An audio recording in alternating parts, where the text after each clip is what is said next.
তথ্য এখন আস্তে আস্তে আমাদের সামনে আসছে, পরিষ্কার ভাবে আসছে।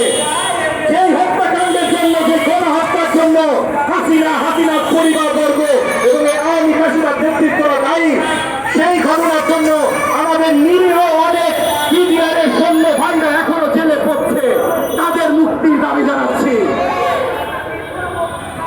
আমাদের যেসব পরিবাররা তাদের বাবা, চাচা, স্বামী হারিয়েছে পিলখানা হত্যাকাণ্ডে, যারা সাফারার, তারা পরিষ্কার করে বলে দিয়েছে যে সৈন্যরা হত্যাকাণ্ড ঘটায় নাই, বাইরের শক্তি এসে হত্যাকাণ্ড ঘটিয়েছে। আর যদি বাইরের শক্তি হাসিনার মদত দিয়ে হত্যাকাণ্ড ঘটায় থাকে, তাহলে আমাদের বিডিআরের সৈন্যরা কেন এখনো জেলে পড়তেছে? তাদের মুক্তির দাবি জানায়।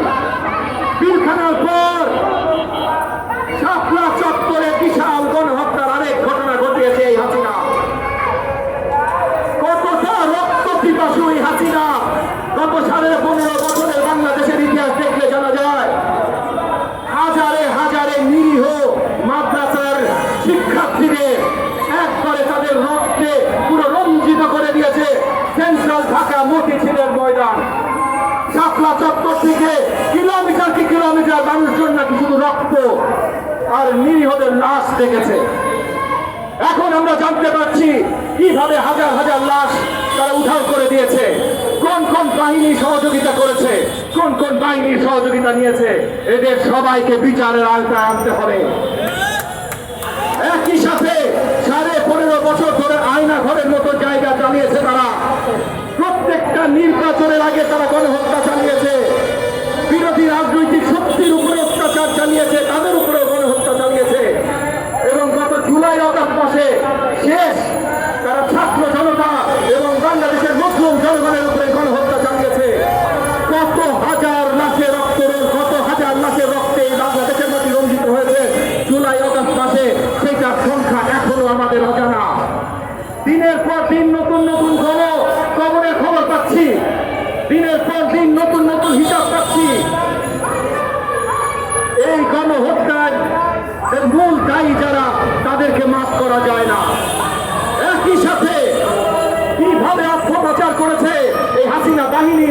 এখন তাকান, হাসিনার কোনো এন্ট্রি বাসায় যখন পুলিশ রেড দেয়, শত হাজার কোটি টাকা ক্যাশ পাওয়া যায়, বস্তায় ক্যাশ পাওয়া যায়।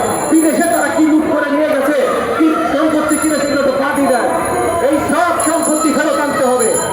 তাই আমাদের আজকের অবস্থান কর্মসূচিতে প্রথম দাবি, আওয়ামী ফ্যাসিবাদ এবং তাদের সব অঙ্গ সংশোধনকে নিষিদ্ধ ডিক্লেয়ার করতে হবে।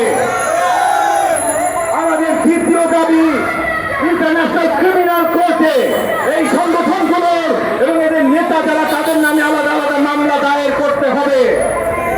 এবং আমাদের তৃতীয় দাবি, প্রত্যেকটা যে কাজগুলো করেছে এই হাসিনা এবং তার বছররা, তাদের ধরে এই দেশের মাটিতে বিচার করতে হবে।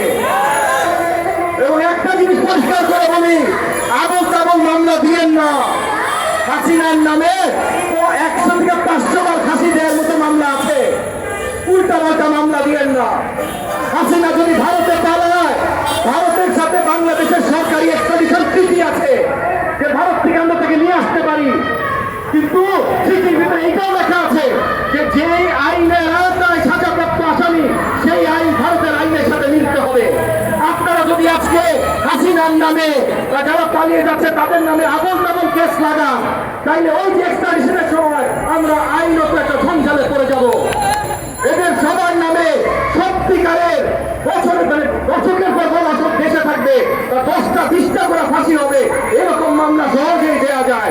আমি আইন শৃঙ্খলা বাহিনীর প্রতি এবং মাননীয় অ্যাসেম্বলি জেনারেলের প্রতি আবারও আবেদন রাখবো, তারা যেন মামলাগুলা একটু বাদ বিচার করে তারপর দায়ের করেন।